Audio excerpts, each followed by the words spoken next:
Coconut എന്ന് പറഞ്ഞാൽ നമുക്കറിയാം, നമ്മുടെ തേങ്ങയ്ക്ക് ഇംഗ്ലീഷിൽ പറയുന്ന പേരാണ്. പക്ഷേ ഈ കോക്കനട്ട് എന്ന വാക്കിൻ്റെ അർത്ഥം കുരങ്ങൻ എന്നാണ്. അതായത് ഭാരതത്തിൽ വന്ന യൂറോപ്യനിൽ ആദ്യത്തെ വിഭാഗമായ പോർട്ടീസുകാർ കേരളത്തിലെ തീരത്താണ് ആദ്യം അവരുടെ പായ്ക്കപ്പൽ അടുപ്പിച്ചത്. ഇവിടെ ഇറങ്ങി അവർ കണ്ട ഈ തെങ്ങിനെയും അതിലെ തേങ്ങയെയും കണ്ട് അത്ഭുതപ്പെട്ടു പോയി. കാരണം ഈ തേങ്ങയ്ക്ക് 3 കണ്ണും അതുപോലെ കുറേ മുടിയും, ഈ ചകിരിയാണ് ഉദ്ദേശിക്കുന്നത്. ഇതെല്ലാം കണ്ട് പോർട്ടീസുകാർക്ക് വല്ലാത്ത അത്ഭുതം തോന്നി.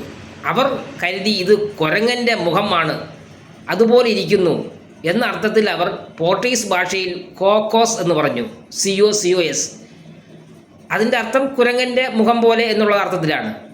ഇത് പിന്നീടാണ് ഇംഗ്ലീഷിൽ വരികയും അത് കോക്കനട്ടായി മാറുകയും ചെയ്തു. അതായത് കുരങ്ങൻ്റെ മുഖസാമീപ്യമുള്ള കായ്ബലം, അല്ലെങ്കിൽ കുരങ്ങനെ പോലെ ഇരിക്കുന്ന ഒരു കായ്ബലം എന്നൊക്കെ അർത്ഥമാണ് ഈ കോക്കനട്ടിൻ എന്ന വാക്കിന്, ഇംഗ്ലീഷ് വാക്കിൻ്റെ അർത്ഥം.